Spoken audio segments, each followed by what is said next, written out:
ഇതെല്ലാം പറയുമ്പോഴും നമ്മൾ കാത്തിരിക്കുന്ന ഒരു വാർത്ത വാക്സിൻ എപ്പോൾ വരുന്നുള്ള. വാക്സിൻ വന്നാൽ അത് ആർക്കായിരിക്കും കൊടുക്കുക, ആദ്യം കൊടുക്കുക? കാരണം അതൊരു പട്ടിക തന്നെ കേന്ദ്ര സർക്കാർ തയ്യാറാക്കിയിട്ടുണ്ട്. അതേക്കുറിച്ച് രമ്യ രവീന്ദ്രൻ വിശദീകരിക്കും. ആദ്യം കോവിഡ് വാക്സിൻ ആർക്ക് ലഭ്യമാകും? ഒരുപാട് പ്രതീക്ഷയോടെയും ആകാംക്ഷയോടെയും ചോദിച്ച ചോദ്യം. കേന്ദ്ര സർക്കാർ കോവിഡ് വാക്സിൻ നൽകേണ്ടവരുടെ മുൻഗണനാ പട്ടിക തയ്യാറാക്കി കഴിഞ്ഞു. അതുപ്രകാരം ആദ്യം കോവിഡ് വാക്സിൻ ലഭ്യമാകുന്നത് ഡോക്ടർമാർ, മെഡിക്കൽ വിദ്യാർത്ഥികൾ, നഴ്സുമാർ, ആശാ വർക്കർമാർ എന്നിവർക്കായിരിക്കും. ഇവർക്ക് വേണ്ടി മാറ്റിവെക്കുന്നത് 1 കോടി ഡോസ് കോവിഡ് വാക്സിനാണ്. നമ്മുടെ മുന്നണി പോരാളികളായ ആരോഗ്യ പ്രവർത്തകർക്ക് തന്നെ ആദ്യം വാക്സിൻ ലഭ്യമാകും. തുടർന്ന് വാക്സിൻ നൽകുന്നത് മുനിസിപ്പൽ കോർപ്പറേഷൻ ജീവനക്കാർ, പോലീസ്, സൈനികർ, അർദ്ധസൈനികർ എന്നിവർക്ക് വേണ്ടിയാണ്. ശുചീകരണ തൊഴിലാളികളും സൈനികരുമായ ആളുകൾക്ക് വേണ്ടി നമ്മൾ മാറ്റിവെക്കുക 2 കോടി ഡോസ് കോവിഡ് വാക്സിൻ ആയിരിക്കും. തുടർന്നാണ് 50 വയസ്സിന് മേൽ പ്രായമുള്ള ആളുകളെ പരിഗണിക്കുന്നത്.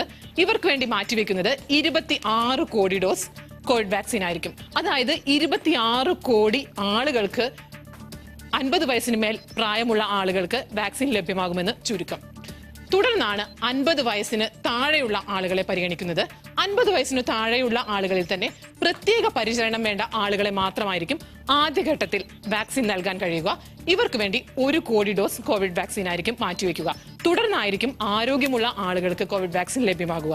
എന്തായാലും അടുത്ത വർഷം ആദ്യത്തോടെ തന്നെ ഒരു മികച്ച കോവിഡ് വാക്സിൻ വിപണിയിലെത്തുമെന്നും ഇത്തരത്തിൽ അടിയന്തര ആവശ്യമുള്ളവർക്ക് അത് ലഭ്യമാക്കാൻ സാധിക്കുമെന്നും നമുക്ക് ഉറച്ചു തന്നെ വിശ്വസിക്കാം.